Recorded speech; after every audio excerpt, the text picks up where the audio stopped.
Good morning. This is Balvinder Ruby. I'm talking to Raman Bhalla. He is a well-known businessman, entrepreneur, investor, and partner of RSB Hexagon. Hello, Raman Bhalla. How are you? I'm good, Balvinder Ruby. How are you going? Yeah, I'm good, thanks. Thank you. Raman, can you please provide us with the economic overview due to the COVID-19 in the current situation? Yes, this is a very interesting scenario actually. This COVID-19 is sort of a once-in-a-century event, which is although it's a health event, health crisis, but has a profound economic and financial implications around the world from economic perspective. Thank you very much. I'm going to the next one, Raman. Are there any historical parallels? What such situations in the history? Is there any historical perspective? Yes, indeed. You could call that in 1918 and 1999, there was a similar kind of health crisis, was Spanish flu. Thousands and millions of people were infected, and many millions were died. Right. Yes, and there were three waves actually. In the first wave, there was similar like in today's environment. In the first wave, people thought they stood back, they locked themselves up, and then it slowed down. And then the second wave came, and many people died because of the infection, Spanish flu. And then the third wave came in the similar way, but the second wave was deadly, which infected a lot of people. But what it means from historical perspective, that's 1918 and 19, which almost took place 100 years ago. There were many precedents from economic or financial point of view, which we can so it's not the same, but we can compare. For example, 1870, there was the first financial stock prices crash. Okay. And then we had a World War I, which was economically had an impact on every country in the world, effectively resulting in lower economic output. And then we had obviously Spanish flu. And then who can forget the stock market crash of 1928, 2019, and 2029, which was followed by Great Depression. And then we had an economic turbulence from oil crisis in 70s, and 80s were followed. 1987 there was a massive crash, which was followed again by recession. And then we had 2007 and 8 financial crisis, with stock prices crisis, the currencies crashed, and again followed by economic recession. But this time is different, because if you compare the severity of the economic consequences, is unparalleled in history. Yeah. If you could say 2008 financial crisis was just like a warm-up exercise in terms of the significance of the unemployment numbers, the downfall in the economic output, the retail spending, the investment spending, all these the major economic factors are significantly down in severity, which we can compare only with the Great Depression of 2028 and 29. So it will, although at the moment it's looking like a shutdown for 2 or 3 months, but what is going to do for the longer term, that'll be interesting. Correct. What is the role of the government? Do you think the Australian government was well prepared for this, or did it tackle, or did it go to control the situation comparing to the rest of the world? Yeah, this is a very good question actually. I would like to answer this question in 2 parts. Firstly, was the Australian government prepared? Yes, they have a chief medical officer. Every state governments have their medical contingency plans, as every other country in the world. Yeah. The benefit Australia has got is a geographical isolation. Yeah. It's an island. Exactly. Yes, that's where you can stop people coming from outside. You can effectively insulate your economy or insulate your country from outside shocks. That's what happened. Unfortunately, our government took an early decision to lock the country down, stop the flights. There's still no international flights as far as I'm aware. So country, you can't go overseas until end of the year. That's my understanding. Yeah, even the domestic flights are. Yeah, even the domestic flights are limited. Yeah. So which has actually positive impact in terms of containing the infection, containing the virus. And on top of it, Australian government has done not only from medical point of view implementation of the medical policies, but the support package it has brought. And the purpose of the support package is to reduce the unemployment, because there's a massive decline in the economic activity. Restaurants are down, pubs are down, they closed down, all the economy was down. So people were unemployed. So how can government business support if there's no business there? The Australian government brought in some massive packages, for example, job keeper package, job seeker package, cash booster, all the schemes with the intention to bring these unemployment numbers down. Although it's until September, there is a little bit talk about reducing or redirecting some of those measures. But ultimately, the summary is that to containing the unemployment and to keep the business moving, keep the business going forward. So I personally think the Australian government has done a phenomenally good job as compared to managing the health crisis, as well as the effectively economic output due to this economic health uncertainty. However, what the impact will have down the track, we'll see time will tell. Yeah, correct. You're right. You have partly answered the question that this is going to majorly this will be affecting the economy. What are the other major economic factors besides the measures? What are the other ways this event is going to affect the society as overall? What are the changes you can envisage?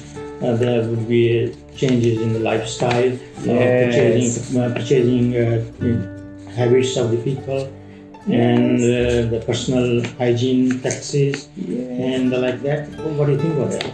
I think this is again this infection. This is an infectious disease, like a human-to-human contact, and I believe that it's going to have a major impact.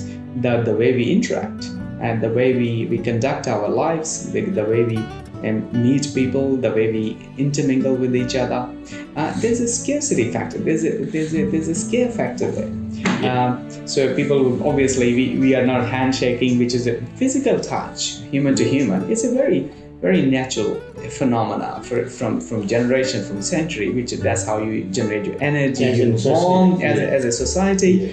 So how to get over it? Obviously, social distancing is going to play a part at longer term. Telecommunication and technology, we are going to interact more with the technology through Zoom or all those devices. There's some political controversy around the usage of Zoom as a political device in certain.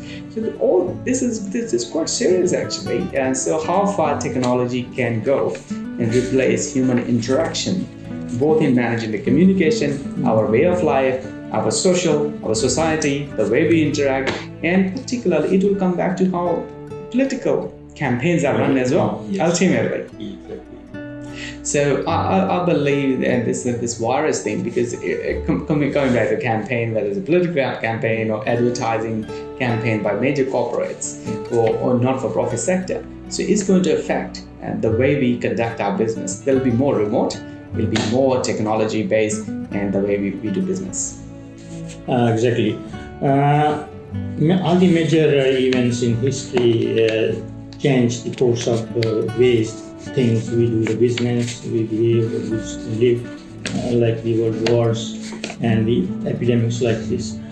So, what are the major changes you envisage in this scenario are going to take place that will affect our way of doing the business, and how the businesses will respond to adapt to the environment system, and working in the offices or using the technologies. How do you see this? Like we have been seeing that largely meetings are taking place online, and I've learned that in Queensland the government has decided, even after this COVID-19, they are going to get their 50% of their employees back from work. Only 50% will be called to the office permanent, not for this one. How do you see these changes in the coming? Some positive, or my personal view is positive. Some may not be positive, because when you work for example, when you work in an office, you have a culture. The way you develop culture, the way you lead your team. Obviously, doing those things remotely might have some impact, because if every partner is staying at home, so obviously you have some domestic problems. That's why we're seeing escalation in domestic violence issues. That's where some of the government's resources are being focused. Some of the government's attention are focused away from the key issue. Although domestic violence is a key issue in our country, in our society, but staying home, the way we do business, the way we live life, is going to have some social implications, of course. At the same time, it will have commercial consequences. For example, more working remotely is going to reduce cost. At the same time, it's going to, I believe, will be less cohesive unit as a team, because when you work face to face, obviously physical interaction as versus the technology conversation to technology, obviously there's some gap there. That's how it's going to might have some impact. More importantly, you noted that all the major events have changed. The course of history, people have changed lives. One thing I have noticed, particularly what governments have learned through the previous historical instances, this time the support the government has thrown, monetary, fiscal support, like packages. It was never to this extent before. Never ever in the history of in humankind. For the first time, governments have learned the lesson from 2008 financial crisis. But this time, they have surpassed all those measures. That's why we are seeing the support level in the economy, in all aspects of financial parameters, because the change in economic behavior of the government. So there's a lot of support around, and there's talk that more support will be available, and whatever it takes. That has a lot of psychological or support level among the community that effectively supports the business and commercial. Yeah, correct. We have in the current system in Australia and the rest of the world, all the offices are in the CBD. In the morning, the whole population is moving to the city, and in the afternoon, the whole population is moving away from the. This is creating the congestions. Yes. If, like I told you that in Queensland, the government has decided to only curtail to 50% of the employees in the office, and they want to rotate that population. What's going to help with that one is because a lot of business in the CBD area are based on the moving population. If the population moving into the city is halved, and it's going to affect all the businesses in the city that are based on that population, like the coffee houses, coffee shops, like the transport, trains, taxis, buses also. How do you see this one? I see a bigger problem as well, because all CBDs are based on commercial buildings. People have invested in very large amounts in those commercial buildings. If this vacancy level increases, less cash flow for the owners, so the value of the properties will decline. Might decline, and that will have impact on the prices of those buildings. Is the consequences for the owners. At the same time, with the lesser, it might have some positive impact from tenants' point of view, a lesser cost. But ultimately, from business point of view, it's going to have a shift, have a change from going to half of the physical occupancy of any premises. Exactly. From in the CBD area, prices probably will go down, but that won't have effect in the suburban area. Isn't it good for the government to switch over the way the things are working and they should spread out the offices to different offices? I'm not a huge fan of suburbs. As far as it's all about productivity. If you're productive at home, that's better be at home. You're productive at an office. Some things can only be done physically. Some things can be done remotely. So, in terms of the shift from, it can be a gradual shift from. We've been talking for a long time that even Sydney CBD should spread out. That's the reason Parramatta, second CBD, or Chatswood. There's always a talk about spreading out rather than having everything in concentrated places. But talking like should we go to suburb? Would you call Parramatta as a suburb?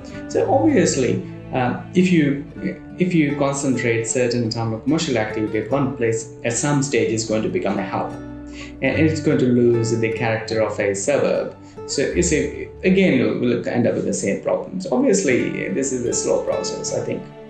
Yeah, exactly. So, can you give me the way going forward? So, what are things we should be aware of, and we can expect from the government? And what are the things they're going to change, and what is your overview over these things? I think my overall view is that the government is there to support. Support financially, health perspective. And it'll be interesting to see if there's a second wave of virus, because that's where everyone's scared about. If you have a second wave, that's what happened in Spanish flu. That's where a massive number of casualties happened in Spanish flu in the second wave. That's going to have an impact on how we do. At the same, as we discussed before, it seems like there's a way of there'll be change of the way we live, we interact, more technology based. In terms of government has learned the lesson from the previous disasters. They support financial support, so very high level of financial support. They're going to say it's going to continue, and they're going to support even further. That's a big shift from the previous disasters or crises that we faced before, whether in 1987 recently or 2008. 2008 there was a big support, but this has overtaken all the previous disasters altogether. So there's definitely a shift in the central reserve banks of the world economies. So in the way we do business, it'll be more technology based, hopefully or possibly. But it will every action has a reaction.